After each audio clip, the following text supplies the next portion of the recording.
ट्रायबलचे जे प्रिफरन्सेस होते त्यांना संधी दिली होती. ट्रायबलचे आपण काही पोस्ट आपण काल फिल केले. आज आपल्याला माहित आहे की आज प्रायोरिटी काउन्सिलिंग आपण सिलेक्टेड लिस्ट वाईज चालू आहे. तर पहिल्यांदा आपण काउन्सिलिंग करताना कमल कन्व्हिनियन्स नंतर क्रिटिकल इलनेस मोस्टली आज आपण प्रायोरिटेड येतं, त्याच्यामुळे त्या दोन लिस्टमध्ये आपण येत असतो. आज त्यातलं आपण सिलेक्टेड लिस्ट वाईज आपण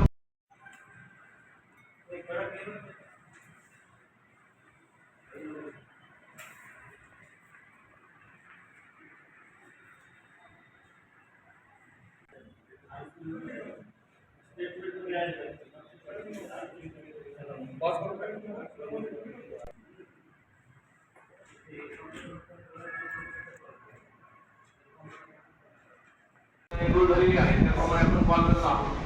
मला आता तिथं सांगा एक तुमच्या पहिला अटेंड आहे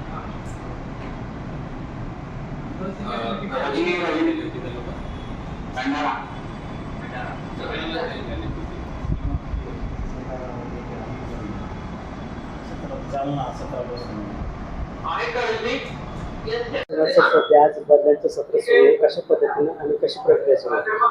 दिनांक 23 ते 29 जून दरम्यान समुदाय आरोग्य अधिकारी यांची आंतरजिल्हा बदलीप्रमाणे समुपदेशनाची प्रक्रिया मुंबई येथून सुरू आहे. आणि आपल्या जिल्ह्यातील जे समुदाय आरोग्य अधिकारी आहेत, जवळपास 40 समुदाय आरोग्य अधिकारी आहेत, त्यांनी विनंती अर्ज केलेला आहे. त्यानुसार त्यांच्या जॉईनिंग डेटच्या सिनेटनुसार त्यांची समुपदेशनाची प्रक्रिया आपल्या इथून होत आहे.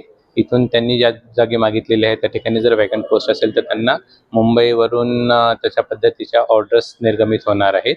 आणि त्यासाठी आपण जे आरोग्य भवन आहे इथे सर्व जे समुदाय आरोग्य अधिकारी आहेत बदलीस पाटील त्यांना बोलवलेलं आहे. जे समुदाय आरोग्य अधिकारी सुरुवातीला जे जॉईन झालेले आहेत त्यांच्या जिल्ह्यातून त्यांना जिथे वॅकंट पोझिशन आहे त्या पद्धतीने देण्यात आलं होतं. आता त्यांची जी अडचण लक्षात घेऊन शासनाने एक वेळची त्यांची बदली करण्याचं धोरण आखलेलं आहे, जेणेकरून त्यांना त्यांच्या गावामध्ये त्यांच्या घराच्या जवळ पोस्टिंग मिळेल आणि जेणेकरून त्यांच्या कामामध्ये जास्त सुधारणा होईल. ऑनलाईन पद्धतीने समुपदेशन घेतले सर्व जणांना मुंबईला बोलून तिथे त्यांना इनकन्व्हिनियन्स होतो. त्याऐवजी त्यांनी त्या जिल्ह्यामधून रुजू व्हावे, त्याच्या जिल्ह्यातून ऑनलाईन बेसिसद्वारे जॉईन व्हायचं आहे आणि त्यांना इथेच त्यांचे जे प्रिफरन्सेस आहेत ते तिथे दाखवले जातात आणि त्यानुसार त्यांना पोस्टिंग दिले जाते. हे सर्वांसाठी सोयीस्कर आहे. आपल्या जिल्ह्यातून 40 जणांनी आंतरजिल्हा बदली जाण्यासाठी अर्ज केलेले आहेत आणि 27 जण जे आहेत त्यांनी जिल्हा अंतर्गत बदलीसाठी अर्ज केलेले आहेत.